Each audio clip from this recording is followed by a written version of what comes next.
नमस्कार, तुम अकेली नहीं हो सीजन 2 तहत आज हम आए हैं गोरवा सुभानपुरा रोड की आंगनवाड़ी सुभानपुरा 3 और 4 में। आज हमारे साथ जुड़ी हैं डॉक्टर शिल्पी शुक्ला। यह प्रोजेक्ट स्पॉन्सर किया है अमी लाइफ साइंसेस ने और हमारे सहयोगी है इंडियन मेनोपॉज सोसाइटी और मेनोपॉज सोसाइटी वडोदरा। आइए कार्यक्रम की शुरुआत करते हैं।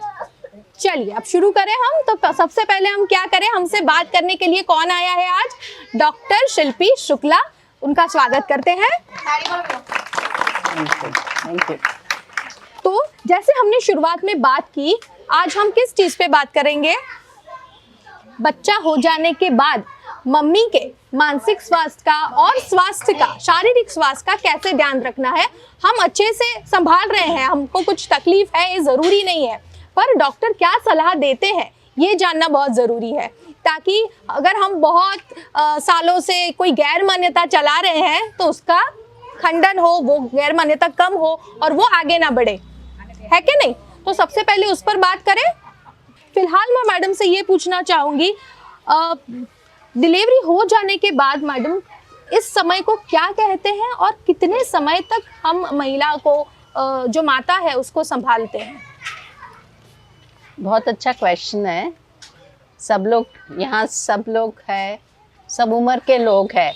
कुछ लोग प्रेग्नेंट रहेंगे, कुछ लोगों ने अभी अभी बच्चे को जन्म दिया होगा, कुछ लोग सांस होंगे जिनके घर पे आएगी, या किसी की लड़की को डिलीवरी होने वाली है। तो मेरे हिसाब से आप सबको ये जानना ज़रूरी है कि डिलीवरी के बाद क्या होता है। डिलीवरी तक तो सब लोग ध्यान रखते हैं, सब कुछ करते हैं, डिलीवरी हो जाए फिर भी मदर और बच्चे दोनों का ध्यान रखना पड़ता है, जिसको पोस्टमार्टम पीरियड बोलते हैं।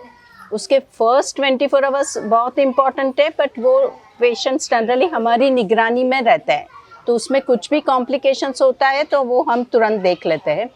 उसके बाद भी आप लोगों को जो भी डिलीवरी हुआ है उनका और बच्चे का दोनों का ध्यान रखना है। और शुरू का 1.5 महीना, 40 डेज जो हम बोलते हैं, पहले 40 दिन, सवा महीना या 1.5 महीना, वो बहुत ही इम्पॉर्टेंट है।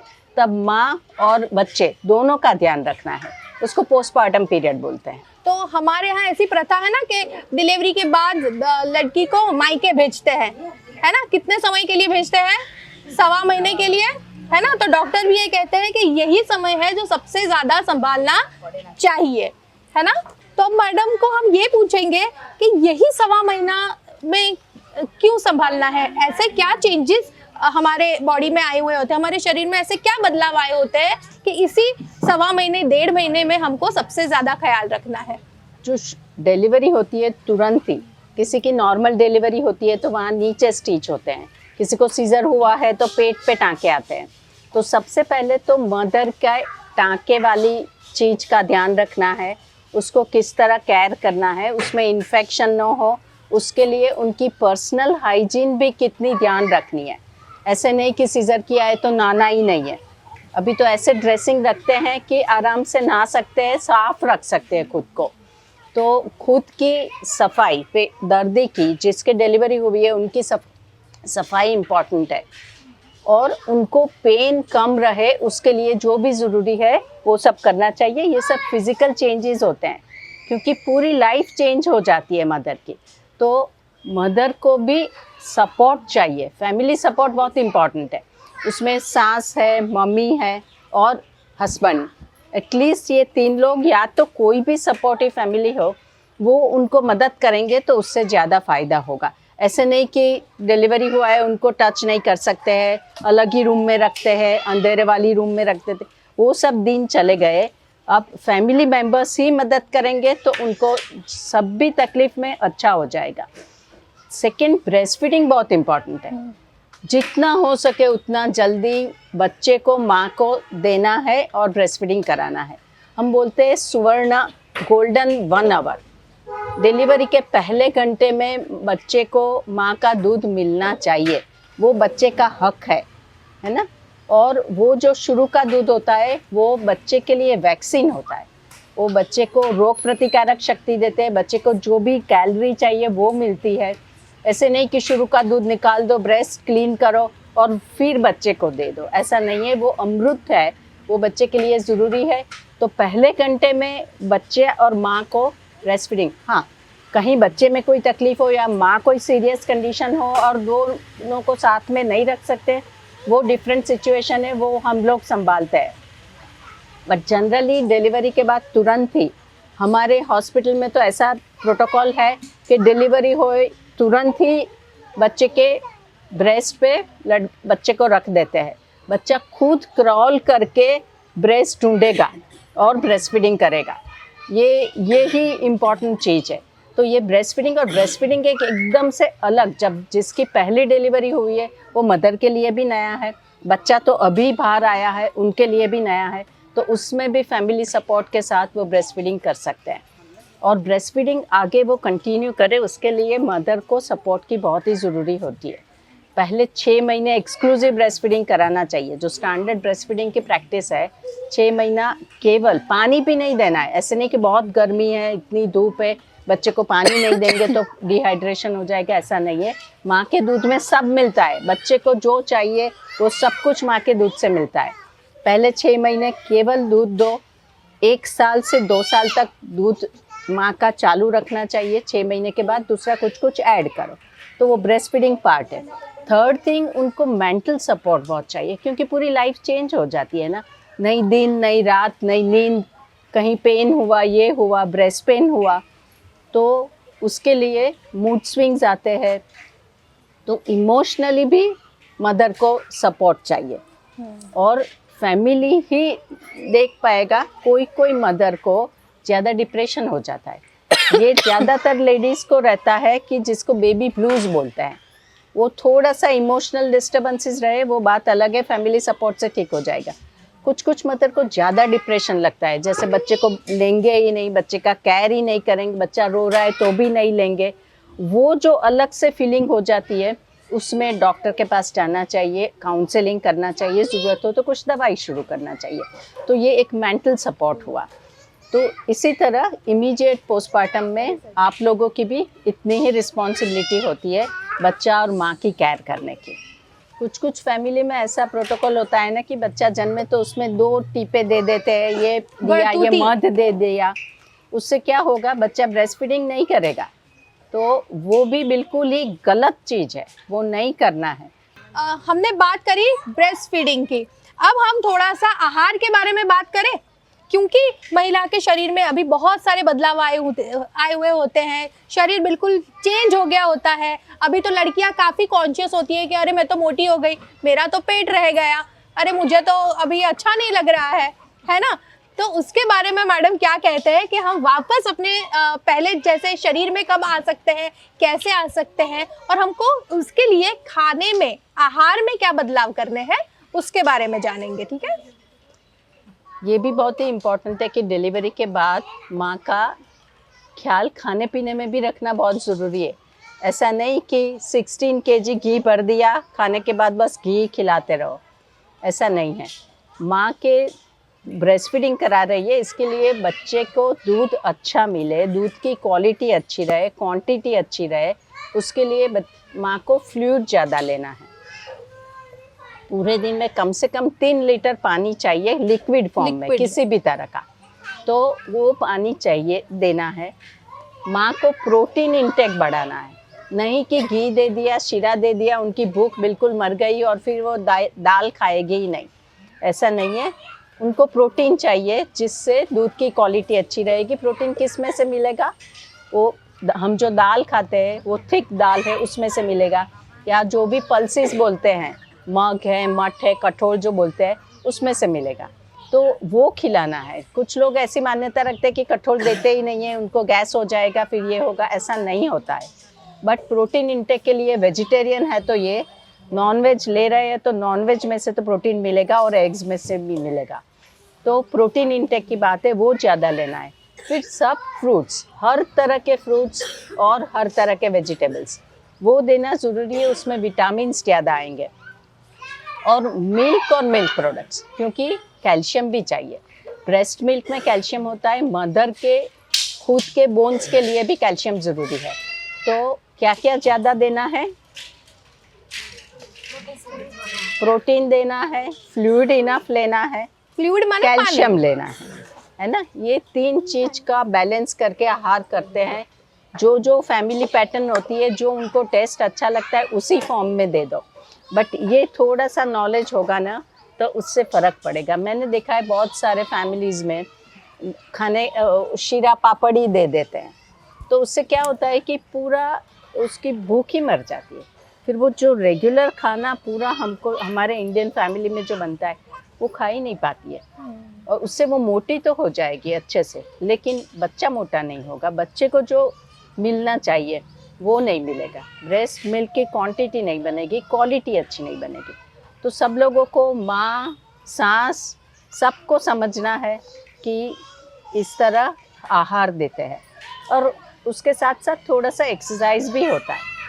ऐसे नहीं कि एक रूम में बंद करके सोते ही रहो।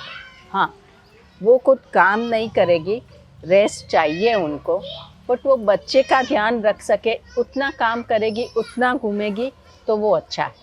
ऐसे नहीं कि एक ही बंद करके रूम में बिठा के रखो। वो थोड़ा सा घूमेगी फिरेगी तो मेंटल स्टेटस भी उनका अच्छा रहेगा, किसी से बात करेगी। और नींद का प्रॉब्लम रहता है क्योंकि नींद पूरी नहीं होती ऐसा लगता है, तो उनको बताना चाहिए कि उनको बच्चा सो जाता है तो मदर को भी सोना चाहिए, रेस्ट लेना चाहिए। तो इस तरह के पॉइंट्स है जो एक्सरसाइज, रेस्ट और डाइट में ध्यान रखना है ना। तो जैसे मैम ने बताया, अभी एक्सरसाइज की अगर बात आती है तो वो तो आपके डॉक्टर्स आपको सिखाएंगे कब से शुरू करनी है। मतलब आपके सी सेक्शन से या सिजेरियन से बच्चा हुआ है या नॉर्मल डिलीवरी से हुआ है, नीचे टाके आए हैं कि नहीं आए हैं, उस पे शायद एक्सरसाइजेस अलग अलग हो सकती है ना। तो नॉर्मल डिलीवरी हो या सीजर हो, नॉर्मल डिलीवरी के बाद 10 दिन के बाद कर सकते हैं, सीजर के बाद महीने के बाद एक्सरसाइज कर सकते हैं।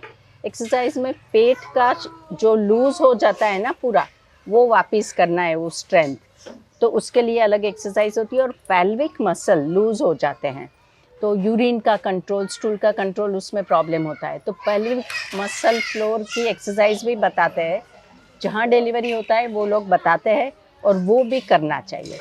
वो करेंगे तो ही प्री प्रेग्नेंट लेवल वापस आएगा, और सेकेंड टाइम कंसीव होंगे तो इजी रहेगा। कसरत की जब बात है तो वो अलग से जो हम कसरत करते हैं वो कसरत 10 दिन के बाद, 1 महीने के बाद हमने घर का काम शुरू कर दिया तो हम तो घर का सारा काम कर लेते हैं तो हमारी एक्सरसाइज हो रही है, ऐसा नहीं होता है ना। क्योंकि जो हमारे डॉक्टर्स हमको एक्सरसाइज सिखाते हैं पेट के लिए या पीठ के लिए, जो भी आपने पूछे है पेल्विक के लिए, तो वो उस स्पेसिफिक एरिया को, वो उस भाग को टारगेट करते हैं कि उसी के लिए बने हैं, है ना। तो वो एक्सरसाइजेस आपको बहुत ज़्यादा हेल्प करती है। तो हम अभी घर का सब काम कर लेते हैं, झाड़ू पोछा कटका रसोई, तो हमारी एक्सरसाइज हो जाती है, ये बात सही नहीं है। जो आपको डॉक्टर ने एक्सरसाइज बोली है, जितने वक्त के लिए बोली है, वो आपको करनी है। खुद के लिए टाइम निकालना, खुद के लिए बहुत ज़रूरी है। और वो खुद के लिए टाइम निकालोगे तो बाकी की हेल्थ अच्छी रहेगी, तो आप ही के बच्चे का अच्छे से ध्यान रख पाओगे, है ना। तो इनडायरेक्टली आपकी खुद की हेल्थ पूरे फैमिली के उसके ऊपर होता है, उसकी इफेक्ट पूरे फैमिली पे होती है।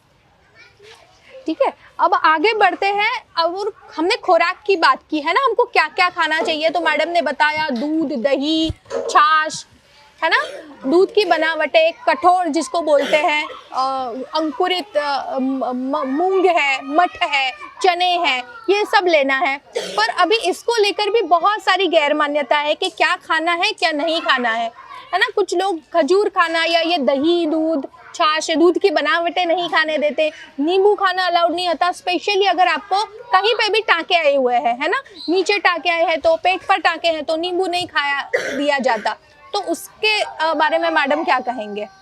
हाँ, शी इज़ राइट। ऐसे काफ़ी लोग होते हैं कि जो मानते हैं कि खट्टा तो देना ही नहीं है, टाँके पक जाएंगे।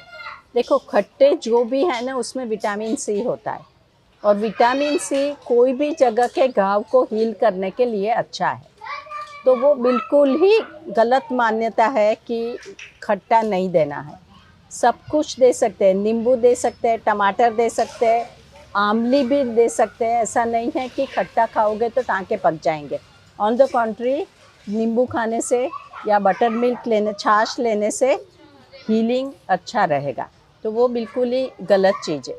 खजूर, अंजीर, कुछ चीज़ गर्म होती है, कुछ चीज़ गैस करेगी, ऐसा कुछ नहीं होता है। डिलीवरी के बाद जो ब्रेस्ट मिल्क के लिए और मदर के लिए देना ज़रूरी है वो देना चाहिए। ये सब्जी दोगे तो उसको गैस हो जाएगा, इसके लिए ये नहीं देते, वो नहीं देते, ऐसा नहीं होता है। कोई कोई लोग तो एकदम से सिंपल राइस भी नहीं देते, वो कोदरी देंगे, उसमें कुछ भी नहीं मिलता है। એટલે એ બધી માન્યતા ખોટી છે। જે સમજાયું એ સમજીને કરવાનું કે આ વસ્તુ શેમાંથી મળે છે તો એ આપવાની। કોઈક દર્દીને દૂધ ભાવતું જ નથી, ઘણા બધા એમ કે અમને દૂધ નથી ભાવતું, દૂધ નહીં લઈએ તો કેલ્શિયમ ઓછું થઈ જશે। ને અમે ખાલી એટલું જ કહીએ કે દૂધ નથી ભાવતું તો દૂધની બનાવટ લો। તમને દહીં ભાવે છે તો કે હા એ તો ભાવે છે તો દહીં લો, છાશ લો, પનીર લો, પણ આ સમજણ હોય તો કે દૂધ એવું નહીં, દૂધની પ્રોડક્ટ્સ એટલે જે ભાવે એ ખાઓ, પણ એ ક્વોન્ટિટીમાં ટોટલ આખા દિવસમાં થઈ જવી જોઈએ, એ ઇમ્પોર્ટન્ટ વસ્તુ છે। और जैसे शुरुआत में मैडम ने बताया था कि कई महिलाओं को स्पेशली जब उनकी पहली डिलीवरी होती है तब उनको मानसिक स्वास्थ्य थोड़ा सा इधर उधर हो सकता है क्या, क्योंकि एक नई जिम्मेदारी आ जाती है कि अरे अभी तो मैं खुद नहीं संभली, मेरे तो गोदी में बच्चा आ गया है ना, ऐसा होता है ना। तो वो कितने समय तक लंबा चले तो हमको डॉक्टर के पास जाना है। मैंने बोला अभी आगे बताया इसी तरह कि ज़्यादातर फीमेल्स को कुछ न कुछ चेंज तो आते ही है। जिसको बेबी ब्लूज़ बोलते हैं वो नॉर्मल है, वो family support, doctor support, peer pressure, friends, उसकी वजह से वो क्लियर हो जाता है। और उसकी अवेयरनेस मदर को होनी चाहिए कि डिलीवरी के बाद ये चेंज हो सकता है। जब तक हल्का फुल्का चेंज हो और फैमिली सपोर्ट से सही लगे तो कोई दिक्कत नहीं है, उसका कुछ करना नहीं है। 1.5 महीने में तो जनरली ये सब स्विंग्स और वो सब ठीक हो जाते हैं। अगर वो सिवियरिटी ज़्यादा है, मैंने जिस तरह बताया कि बच्चे को कभी कभी मारते हैं, ऐसे तक भी चली जाती है वो इमोशनल डिस्टर्बेंसेस, या बच्चे का केयर ही नहीं करते या कंटिन्यूस रोते ही है, तो उस केसेस में या तो 1.5 महीने से भी ज़्यादा वो वाला प्रॉब्लम रहे तो डॉक्टर को बताना चाहिए, जिसको पोस्टमार्टम डिप्रेशन बोलते हैं ना।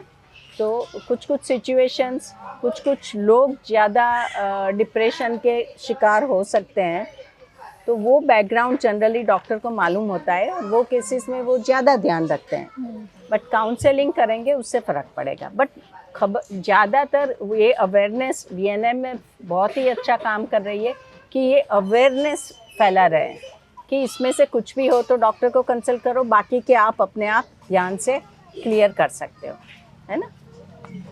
तो जैसे मैम ने बताया ये लक्षण होते हैं और सामान्यतः होते हैं, कुछ वक्त के लिए अगर है तो वो सामान्य है। अगर आपको लगता है कि स्वभाव में बहुत चेंजेस हो गए हैं, पहले जैसे बर्ताव नहीं कर रही है लड़की, तो आप डॉक्टर के पास जा सकते हो, है ना। और अगर आपको डॉक्टर कहे, आपके जो स्त्री रोग निष्णात है वो कहे कि आपको मनोचिकित्सक की ज़रूरत है, दिमाग के डॉक्टर के पास ले जाने की ज़रूरत है, तो उसमें भी डरने वाली बात नहीं है। आप उसको ले ही जाना चाहिए ताकि उसका जल्द से जल्द इलाज हो सके, और वो हो भी जाता है।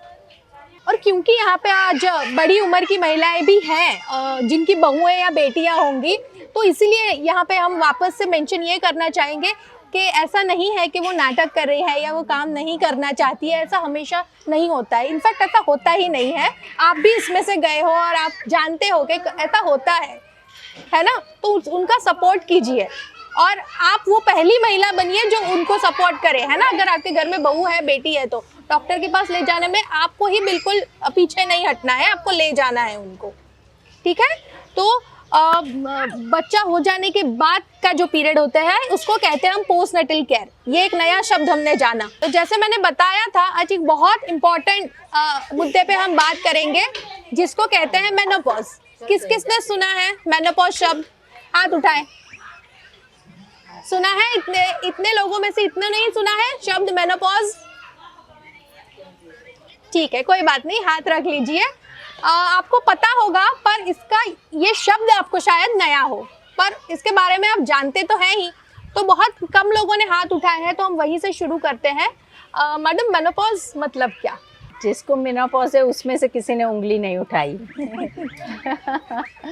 मीन्स उनको एक्सपीरियंस हो गया है, उनको लगता है ये तो सब नॉर्मल है। मेनोपॉज मीन्स जब मासिक बंद हो जाता है, 1 साल तक मासिक आता नहीं है, तो वो लेडीज़ को मेनोपॉज आ गया ऐसे बताते हैं।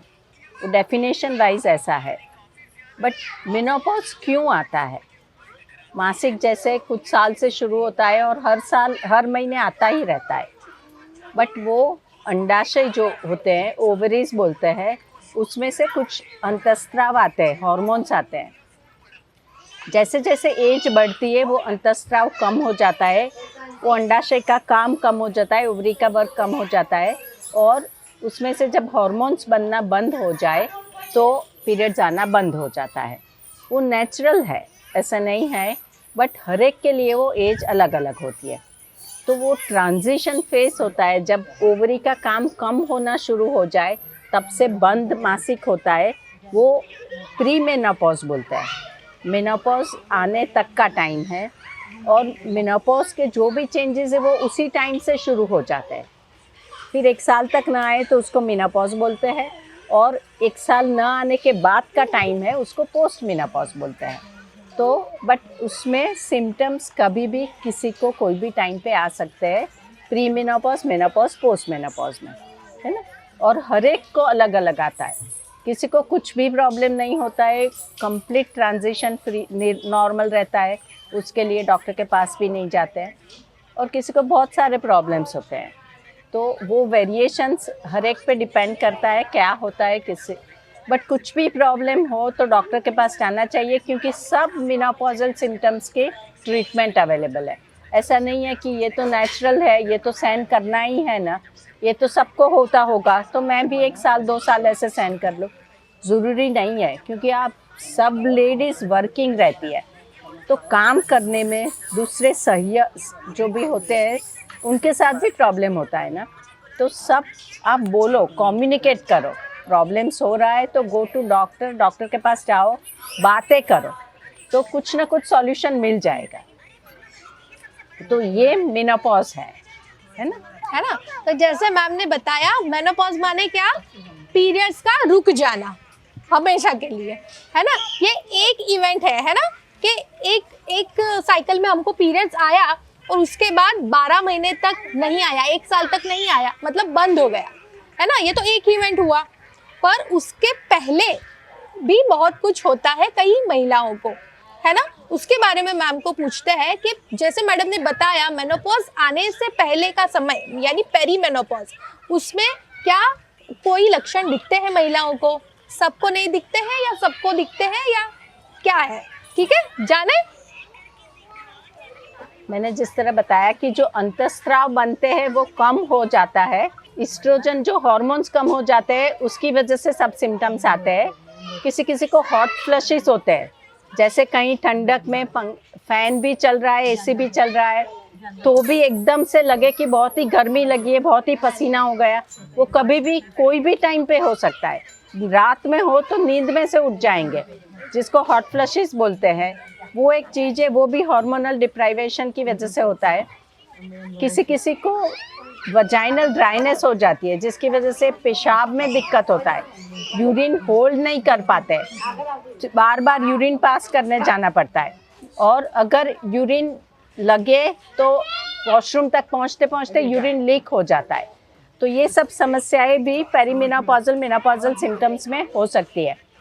संबंध करने में, हस्बैंड के साथ जुड़ने में, या तो ज़्यादा इच्छा ही नहीं हो रही है, या तो संबंध करे तो दिक्कत होता है, पेन होता है, वो भी सब हार्मोनल चेंजेस की वजह से है। कुछ मूड स्विंग्स आ जाते हैं, जैसे डिलीवरी के बाद होता है हार्मोनल चेंजेस की वजह से, इस तरह मेनोपॉज में हार्मोन्स कम हो जाने की वजह से थोड़ा सा मूड चेंज हो जाता है।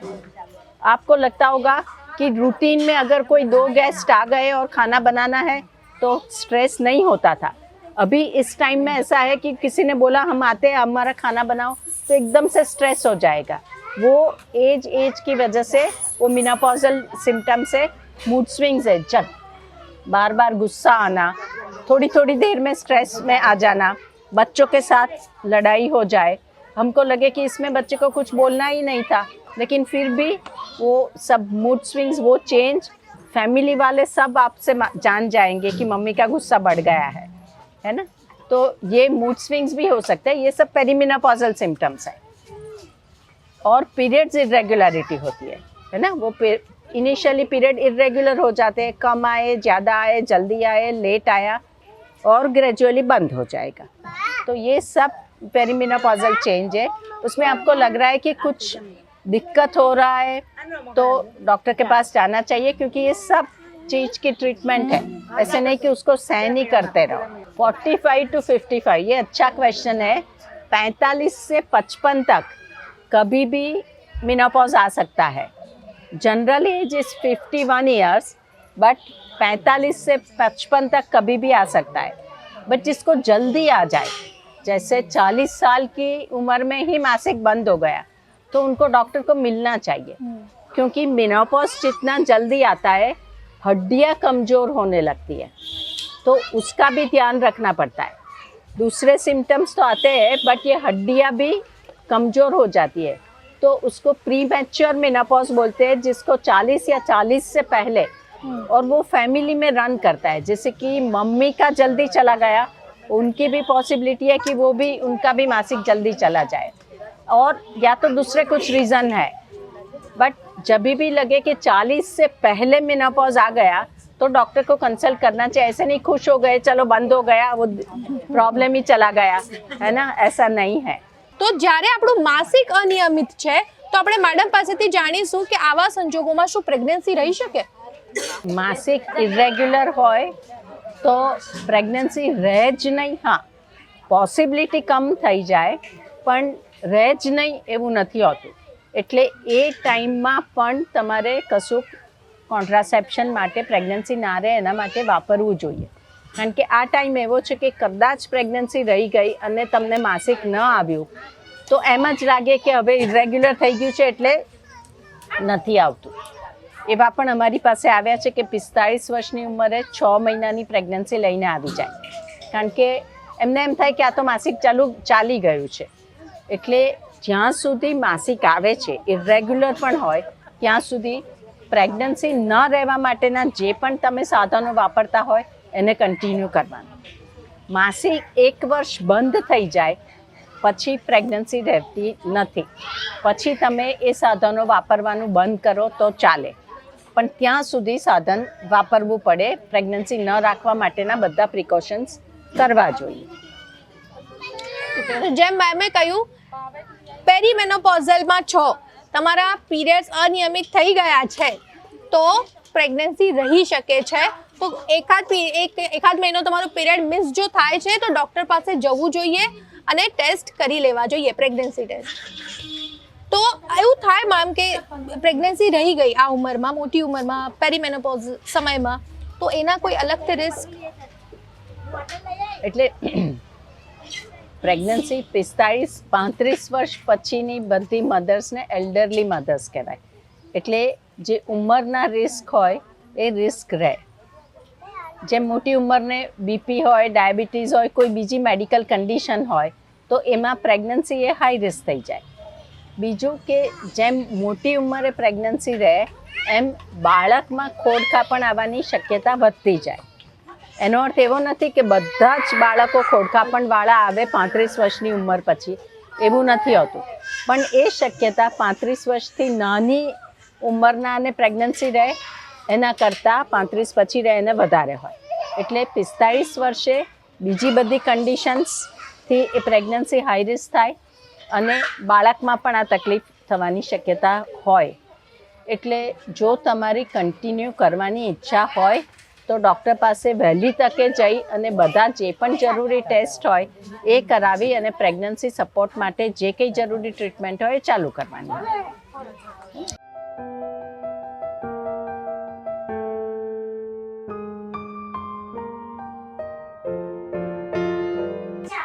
આજે જે સેશન્સ લીધું જે ગર્ભવતી મહિલાઓ માટે, અને આફ્ટર ગર્ભવતી થયા પછી પણ તેમને જે પ્રોબ્લેમ થાય છે એના રિગાર્ડિંગ જે અમને જે ગાઈડન્સ આપવામાં આવ્યું એ બહુ જ સરસ હતું। અને એના પછી પણ જે અમને મોનોપોઝને રિગાર્ડિંગ જે અમને સમજાવવામાં આવ્યું એના રિગાર્ડિંગ બહુ જ સારા એવા અમને ઇન્ફોર્મેશન મળી છે, જેના કારણે અમને બહુ સારું એવું મદદ મળી છે। આજરોજ સુભાનપુરા 3 અને સુભાનપુરા 4 આંગણવાડી ખાતે VNM ફાઉન્ડેશન દ્વારા ખૂબ સરસ કાર્યક્રમનું આયોજન કરવામાં આવ્યું હતું, જેમાં મોનોપોઝ વિશે સમજ આપવામાં આવી. તેમાં ડૉક્ટર શિલ્પી શુક્લા દ્વારા પણ ખૂબ સમજ આપવામાં આવી અને જે પણ સમજ આપવામાં આવી એ સરળ અને સાદી ભાષામાં હતી અને જે પણ લાભાર્થી હતા એમના દ્વારા જે તે પ્રશ્ન પૂછવામાં આવ્યા અને પ્રશ્નનો પણ સરસ રીતે જવાબ આપવામાં આવ્યો. તો એના માટે હું VNM ફાઉન્ડેશનનો આભાર માનું છું.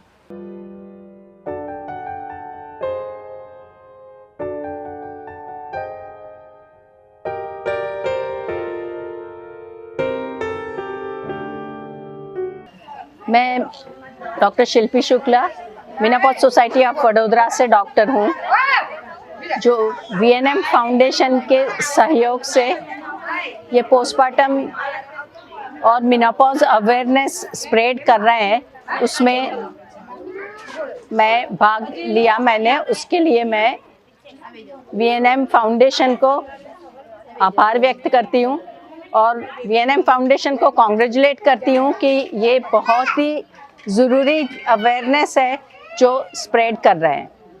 Thank you everyone. यह प्रोजेक्ट अमी लाइफ साइंसेज के सहयोग से जारी है.